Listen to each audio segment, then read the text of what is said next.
By election warrior, युद्ध प्रतिष्ठा और अस्तित्व का। स्वागत है, मैं हूं आपके साथ नवीन पुरोहित और आज हमारे साथ मध्य प्रदेश सरकार के गृह एवं जेल मंत्री, भारतीय जनता पार्टी के कुशल रणनीतिकार, मध्य प्रदेश सरकार के संकट मोचक कहे जाने वाले डॉक्टर नरोत्तम मिश्रा मौजूद हैं। वोटिंग हो चुकी है, काउंटिंग का इंतजार है और कमलनाथ जी कह रहे हैं कि मंगल को चुनाव हुए हैं, मंगल को काउंटिंग होगी और वो खुद हनुमान भक्त हैं, मंगल होना तय है। क्या कहेंगे? भारतीय जनता पार्टी राम भक्त पार्टी है। राम भक्त भगवान है और हम लोग भगवान के भक्त हैं, हनुमान के भक्त। इसलिए तय है कि जो भ्रष्टाचार की लंका थी वो जाएगी, स्पष्ट है। अब कमलनाथ जी का गणित क्या है मुझे नहीं मालूम, पर इतना मैं जानता हूं कांग्रेस को सरकार बनाने को 29 सीटें चाहिए। चुनाव 28 सीटों पे हो रहा है और 28 में से 29 निकालने की कौन सी कला उनके पास है पता नहीं। जैसा कि आपने कहा कि मतलब हनुमान जी के भरोसे वो हैं और आप कह रहे हैं कि लंका दहन हो जाएगा, मतलब हनुमान जी उनके लिए अमंगल का कारण बनेंगे, मंगल उनके लिए अमंगल का कारण बनेगा। स्वाभाविक रूप से उनके जो नेता है ना, वो चुनावों पर ही मंदिर जाते हैं, चुनाव के बाद नहीं जाते। हम लोग 12 महीने हैं, हम तो रोज सुबह मंदिर के बिना निकलते ही नहीं है। तो इतना तो भगवान तो सब समझते हैं, ऐसा थोड़ी। जिस प्रकार से लास्ट मैच पर भी एक अच्छा खासा शॉट मारकर मैच जीता जा सकता है, लास्ट बॉल पर आखिर तक डटे हुए हैं कमलनाथ। अपने विधायकों के साथ मंत्रणा कर रहे हैं, बातचीत कर रहे हैं, उनको एक सूत्र में पिरोने की कोशिश कर। पहले तक कांग्रेस को बचा के रखना चाहते हैं। दरअसल है ये कि कांग्रेस में भगदड़ की स्थिति है। अगर वो ये नहीं कहेंगे तो जो और बचे हैं वो और चले जाएंगे, इसलिए मंत्रणा करते रहते हैं। वो जो पार्टी नहीं संभाल पाए हों, जो परिवार नहीं संभाल पाए हों, जो बनी बनाई सरकार नहीं संभाल पाए हों, वो नई सरकार क्या बनाएंगे? कांग्रेस में भगदड़ की स्थिति है और कांग्रेस को बचा कर रखना चाहते हैं। बड़ा हास्यास्पद सा बयान दे रहे हैं। बचा कर क्या मतलब? वो अगर उनकी रखवाली नहीं करेंगे तो कुछ लोग और आने की फिराक में है क्या? मैं तो कह रहा हूँ ना कि भगदड़ की स्थिति है। इसी मुगालते में 10 तारीख तक और रख लें वो कि हमारी बन रही है, हम आ रहे हैं, हम जीतेंगे। गणित समझाते रहते होंगे वो लोगों को कि 22 जे हैं, 7 वो हैं, ऐसे समझाते होंगे। यही समझाते समझाते तो पहले 15 महीने सरकार चलाई थी। दिग्विजय सिंह जी भी खासे सक्रिय हैं, ट्वीट कर रहे हैं, कह रहे हैं 10 तारीख बचाने को भी वो बहुत सक्रिय थे। बची क्या? बनी, मैं कह रहा हूँ बनी बनाई नहीं बचा पाई। ये सब वही हैं जो थे उस समय। तो जब तब कुछ नहीं किया तो अब क्या करेंगे? अब थोड़ी उनकी सरकार है। मध्य प्रदेश में आज एक गृह विभाग की तरफ से बड़ी कार्रवाई देखने को मिली। कांग्रेस के विधायक हैं, उनके खिलाफ कार्रवाई हुई है, तो कांग्रेस के लोग ये कह रहे हैं कि ये बदले की कार्रवाई है। रिवेंज पॉलिटिक्स शुरू कर दी है आपने। शुरू किसने की? हम कहीं शुरू नहीं करते। हमारे 2 विधायकों को अपने साथ प्रेस कॉन्फ्रेंस में बिठाला और प्रेस कॉन्फ्रेंस में बिठाल के खुद मुख्यमंत्री प्रेस कर रहे हैं भाजपा के विधायकों को बिठाल के क्रॉस वोटिंग पे। शुरुआत सरकार गिराने की उनने की थी। दोष हम पे लगाते हैं। अभी भी आपने जैसे मसूद जी का पूछा, शुरू किसने किया? मसूद जी ने। अब फ्रांस की घटना का हिंदुस्तान से क्या लेना? हिंदुस्तान में भी मध्य प्रदेश से क्या लेना? अगर ऐसा क्रोध है जाओ फ्रांस, कौन रोक रहा है? घटना वहां घटी है, आप यहाँ पे विरोध प्रदर्शन करके आप भड़काऊ भाषा बोलते हैं। क्या जरूरत थी? यहाँ तो 5 टाइम नमाज पढ़ रहा है मुसलमान। यहाँ सब कुछ शांति से है, ये शांति से रहने देना नहीं चाहते। बस इतनी सी बात है। यहाँ कहाँ से दिक्कत आ रही थी? किसको दिक्कत आ रही थी? जाओ फ्रांस अगर कोई दिक्कत है तो। आप हमेशा एक चीज कहते हैं सामान्य वार्तालाप के दौरान भी कि भारतीय जनता पार्टी का डर दिखाकर कांग्रेस ने हमेशा मुस्लिम वोटों को समेटा है, मुस्लिम वोटों को इकट्ठा किया है। एक तरीके से मुस्लिमों को डर दिखाया है भारतीय जनता पार्टी का। तो आपका चेहरा ऐसा क्यों है कि डर जाते हो? अरे भाई, ये और क्या था? ये जो किया प्रदर्शन, कमलनाथ जी बयान क्यों नहीं देते कि आतंकवाद का समर्थन करना सही है या गलत है। उनकी पार्टी के विधायक है ना, वो पार्टी के अध्यक्ष हैं, वो नेता प्रतिपक्ष हैं, वो दें बयान। क्यों नहीं दे रहे कि आरिफ मसूद जी ने सही किया या गलत किया? और आरिफ मसूद जी के साथ जब उन्हीं की पार्टी नहीं है, उन्हीं के लोग उनका समर्थन या विरोध नहीं कर रहे, न्यूट्रल गियर में हैं, तो हमसे उम्मीद कैसी? हम तो आतंकवाद का विरोध करते थे, करते हैं, करते रहेंगे। जैसा आपने कहा कि आप आतंकवाद का विरोध करते हैं, राष्ट्रवाद की बात करते हैं, दिग्विजय सिंह जी कह रहे हैं संघ प्रमुख हैं अभी मध्य प्रदेश में, तो संघ प्रमुख ही साख बचा लें। जिस प्रकार से भारतीय जनता पार्टी प्रजातंत्र की हत्या कर रही है और जो विचार के साथ खिलवाड़ कर रही है, पार्टी के मूल विचार के साथ जो छेड़छाड़ कर रही है, क्या वो संघ प्रमुख को समझ आएगा? आप संघ से पूछ रहे हैं। 10 तारीख को दिग्विजय सिंह को साख का पता चल जाएगा। ज़्यादा दिन नहीं रह गए, उसमें 4-5 दिन हैं।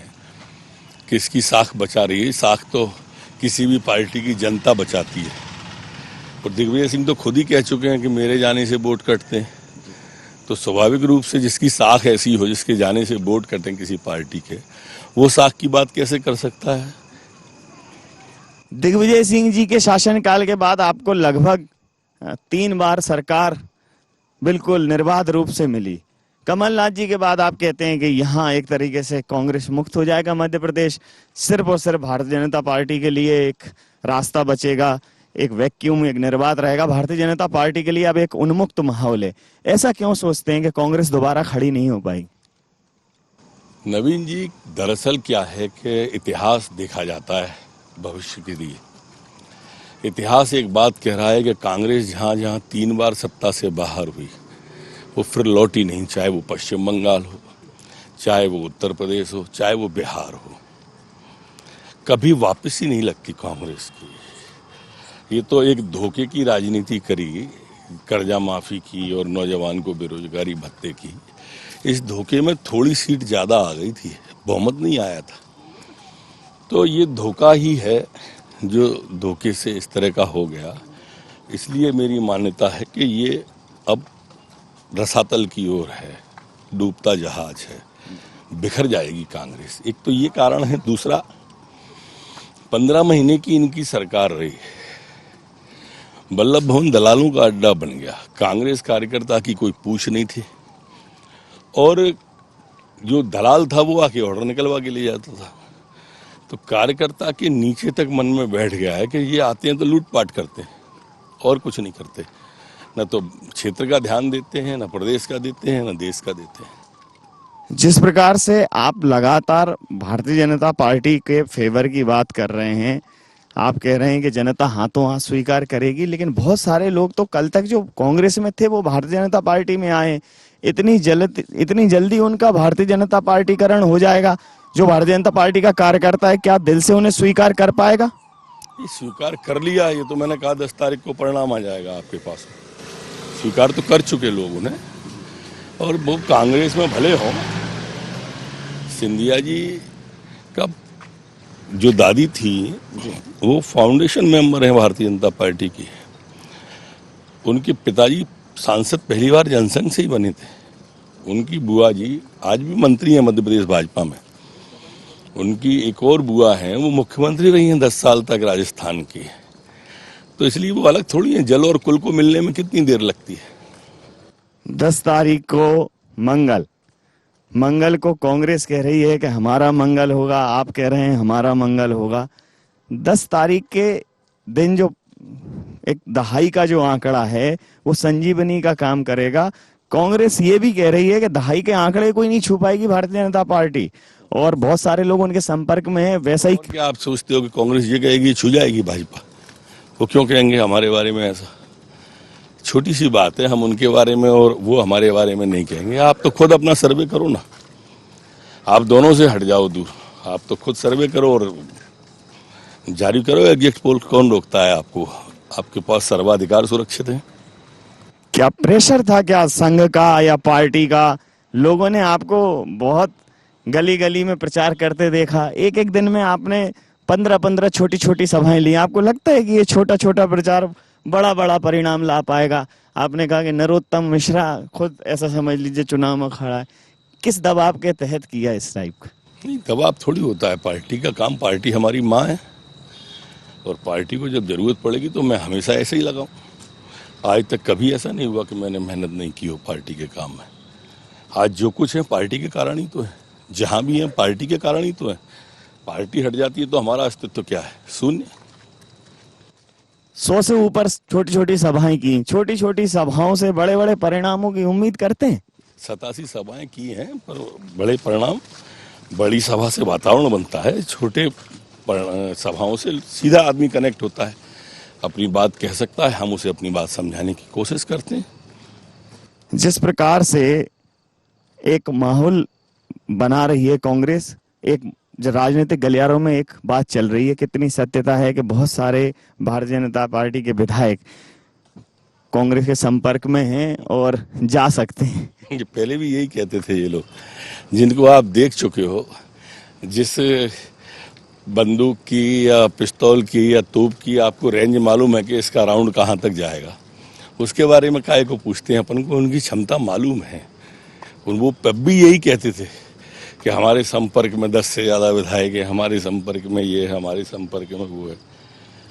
तो क्या ये मानूं कि ये चलते चलते मेरे ये बोल याद रखना, कभी अलविदा ना कहना, मतलब ये निरंतरता बनी रहेगी सरकार की जनता के साथ, ये सजीव संपर्क बना रहेगा, सरकार इसी गति से चलेगी 10 के बाद भी? निश्चित चलेगी। 25 साल अभी कुछ नहीं हो रहा भारतीय जनता पार्टी की सरकार को, आप निश्चिंत रहें। और ये भी मैं IND 24 के सामने कह रहा हूँ कि अगला जब 3 साल बाद चुनाव आएगा तो कोई और ही मोर्चा होगा, मिला हुआ गठबंधन होगा, कांग्रेस अकेली नहीं लड़ पाएगी चुनाव। चौथी बार कर्जा लिया है, आपके ऊपर प्रश्न चिन्ह लगा है आपकी कुशलता के ऊपर के कर्जा लेके सरकार चला रहे हो और आपको 25 साल चलानी है, एक महीने में चौथी बार। कोरोना काल है ये, हम जो भी कर्जा लें वो विकास के लिए लेते हैं, कोई IFI अवार्ड के लिए, सलमान या जैकलीन के लिए नहीं लेते हैं। और हमारा कर्जा गरीब के लिए है, गांव के लिए है, विकास के लिए है। गांव गरीब किसान की आप बात करते हैं, कमलनाथ जी ने तो बाकायदा अखबारों में विज्ञापन दिया, पूछा कि उनसे भूल क्या हुई, आखिर क्या भूल की ना, उन्होंने धोखा दिया, 2 लाख तक का कर्जा 10 दिन में माफ करने का कहा, नहीं तो मुख्यमंत्री बदल देंगे। ये भूल है। नौजवान को 4,000 रुपया महीने, उन्होंने कहा 15 महीने में 60,000 रुपये पहुँचाना थे, 60 रुपये नहीं पहुँचाए, ये गलती है। बेटी को स्कूटी देने की कहा, नहीं दिया। उन्होंने कहा कि अतिथि विद्वानों को हम परमानेंट करेंगे, नहीं किया। नई नौकरियां निकालेंगे, 15 महीने में एक भी नई नौजवान को नौकरी नहीं निकाली। ये धोखा है, झूठ है, ये गलती है उनकी, ये सजा है उनको। आपको लगता है कि जनता को आप ये बात समझाने में सफल हो पाएंगे कि जनता उनके इस झूठ को सिरे से खारिज करेगी और भारतीय जनता पार्टी को पुनः स्पष्ट बहुमत देगी और डॉक्टर नरोत्तम मिश्रा यूं ही अपने उन्मुक्त और सहज अंदाज में फिर मध्य प्रदेश के पटल पर भारतीय जनता पार्टी का झंडा थामे हुए दिखाई देंगे? सरकार रहे न रहे, भारतीय जनता पार्टी का झंडा तो हम थामे ही रहेंगे। ये बात कहाँ से आ गई झंडे वाली? और सरकार निश्चित रहने वाली है। आप प्रतीक्षा करो, 4-5 दिन ही तो करेंगे, कौन सा लंबा समय। चाहे किसी भी प्रकार का माहौल हो, चाहे किसी भी प्रकार की परिस्थितियां हो, भारतीय जनता पार्टी का झंडा हमेशा हाथों में है और झंडा बुलंद है। सरकार को लेकर कोई संशय नहीं है, स्पष्ट बहुमत को लेकर भी कोई संशय नहीं है। बात सिर्फ 5 और 6 दिन की है। 10 तारीख को जो परिणाम आएंगे वो भारतीय जनता पार्टी के फेवर में होंगे, भारतीय जनता पार्टी के पक्ष में होंगे। सरकार भारतीय जनता पार्टी की निरंतरता के साथ चलेगी। निश्चित रूप से इस बार का माहौल कुछ अलग है, क्योंकि जो लोग कल तक कांग्रेस में थे वो आज भारतीय जनता पार्टी के प्रतिनिधि हैं। कुछ भारतीय जनता पार्टी के लोग कांग्रेस में हैं। तो दल की बात करें, दिल की बात करें, विचार की बात करें, पार्टी की बात करें, व्यक्ति की बात करें, जनता के सामने एक असमंजस की स्थिति थी। फिर भी जनता हर असमंजस का एक उचित जवाब ढूंढ लेती है। जनता किसके साथ खड़ी होगी ये 10 तारीख को पता चल जाएगा। लेकिन मध्य प्रदेश सरकार के गृह एवं जेल मंत्री पूरी शिद्दत से भारतीय जनता पार्टी के पक्ष में मतदान का परिणाम देख रहे हैं और वो ये कह रहे हैं कि 10 तारीख को स्थितियां एकदम धवल उज्जवल आकाश की तरह स्पष्ट हो जाएंगी। नगेंद्र और नारायण के साथ मैं नवीन पुरोहित।